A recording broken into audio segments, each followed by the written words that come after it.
Assalamualaikum warahmatullahi wabarakatuh. Bismillah, walhamdulillah, wassalatu wassalamu ala rasulillah, wala hawla wala quwata illa billah, amma ba'd. Ikhwah fillah yang dirahmati Allah subhanahu wa ta'ala, alhamdulillah, sama-sama kita memanjatkan puja dan puji syukur kepada Allah subhanahu wa ta'ala. Kita bisa bertemu di bulan suci Ramadan ini. Mudah-mudahan kita bisa meningkatkan amal ibadah kita di bulan yang penuh berkah. Salawat beriring salam, mari sama-sama kita hadiahkan untuk baginda Rasulullah Sallallahu Alaihi Wasallam. Allahumma salli wa sallim wa barik. Ikhwah wa akhwat fillah rahimakumullah. Tema hari ini yang kami sampaikan adalah bagaimana kita bisa meningkatkan di bulan suci Ramadan ini dengan memperbanyak membaca Al-Quran. Allah subhanahu wa ta'ala telah memberikan keistimewaan Al-Quran, di mana Allah telah menurunkan Al-Quran di bulan suci Ramadan. Allah subhanahu wa ta'ala telah berfirman, A'udhu billahi minasyaitonir rajim, Syahru Ramadan alladhi unzila fihi Al-Quran, hudan linnas wa bayyinatin minal huda wal furqan. Yang artinya, di bulan suci Ramadan, Allah telah turunkan Al-Quran yang penuh dengan petunjuk dan penjelasan di dalamnya. Ikhwah fillah yang dirahmati Allah, sangat rugi bagi kita kalau di bulan suci Ramadan kita tidak membaca Al-Quran. Dan lebih rugi lagi kalau kita semakin jauh daripada Al-Quran.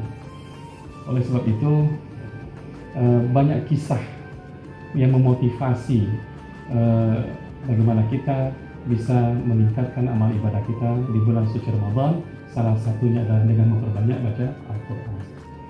Ada sebuah kisah yang menarik, di mana ada sepasang suami istri ingin mengundang seorang imam besar masjid untuk berbuka puasa di rumahnya.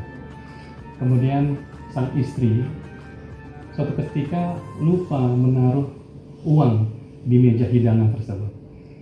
Selesai dijamu makan malam oleh sepasang suami istri itu tadi, si istri baru teringat bahwa ada uang yang dia taruh di meja tersebut, dan begitu selesai sajian makanan hidangan tadi di makan malam, uangnya hilang, uang tadi hilang.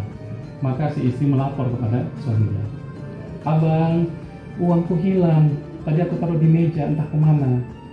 Akhirnya mereka menyangka bahwa yang mengambil itu adalah imam masjid tadi yang sudah diundang untuk makan malam. Ikhwah wa akhwatillah yang dirahmati Allah subhanahu wa ta'ala. Tahun berikutnya, begitu ketemu dengan Ramadan di tahun berikutnya, mereka pun kembali mengundang imam masjid tadi. Sebenarnya ingin mengkonfirmasi saja apakah betul imam tadi sudah mengambil uang mereka yang di tahun kemarin sudah mengundang, ya. Maka di tahun berikutnya mereka pun mengundang kembali. Setelah selesai makan malam, maka sang suami berani mempertanyakan kepada sang imam tadi, "Wahai imam, mohon maaf sebelumnya. Tahun lalu kami pernah mengundang imam untuk makan malam di rumah kami. Setelah itu istri saya kehilangan uang. Maka kami ingin bertanya kepada sang imam, apakah imam yang mengambil uang tersebut?" Maka sang imam pun menjawab dengan lantang, "Sungguh betul aku mengambil uang itu. Tetapi uang itu sudah aku taruh di dalam Al-Quran. Aku taruh di dalam Al-Quran. Andaikan tahun ini saja kalian tidak mengetahui bahwa uang itu sudah saya taruh di dalam Al-Quran, artinya kalian ini belum pernah setahun ini membaca Al-Quran dan membuka Al-Quran itu." Maka sang imam pun mengambil Al-Quran di lemari sang imam tadi, di rumah sepasang istri tadi.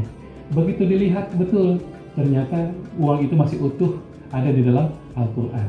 Ini menjadi sebuah menjadi inspirasi bagi kita bahwa sepasang suami istri yang baik tadi sudah mau mengundang dan menyajikan dan menjamu makanan untuk sang imam, tapi ternyata ada satu kebaikan yang sangat penting, tapi itu tidak dilakukan oleh sepasang istri tadi, yaitu apa? Membaca Al-Quran. Padahal dengan uang yang ada di dalam Al-Quran tadi, Ini membuktikan bahwa sepasang suami istri tadi 1 tahun tidak pernah membuka Al-Quran.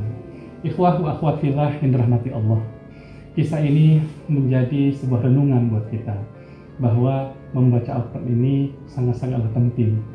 Artinya paling tidak, kalaupun sepanjang hidup kita tidak pernah membaca Al-Quran, paling tidak sekali saja kita pernah membacanya. Kalaulah di bulan Ramadan ini sudah ada yang bisa membaca Al-Quran, maka ditargetkan bulan ini diniatkan untuk bisa mentahsinkan Al-Quran. Kalau bagi yang sudah bisa mentahsinkan Al-Quran, maka diupayakan, diniatkan bulan suci Ramadan ini untuk bisa mentahfizkan Al-Quran atau menghafalkan Al-Quran. Bagi yang sudah menghafal Al-Quran, upayakan, ditekadkan di bulan suci Ramadan ini bisa mengamalkan Al-Quran. Nah, bagi yang sudah bisa mengamalkan Al-Quran, upayakan target di bulan suci Ramadan ini bisa mengamalkan Al-Quran dan mengajarkannya kepada orang yang ingin belajar Al-Quran. Khairukum man ta'allama Al-Quran wa 'allamahu. Sebaik kalian adalah yang mau belajar Al-Quran dan yang mengajarkannya. Ini saja yang dapat kami sampaikan. Terima kasih atas perhatian. Billahi taufiq wal hidayah. Wassalamualaikum warahmatullahi wabarakatuh.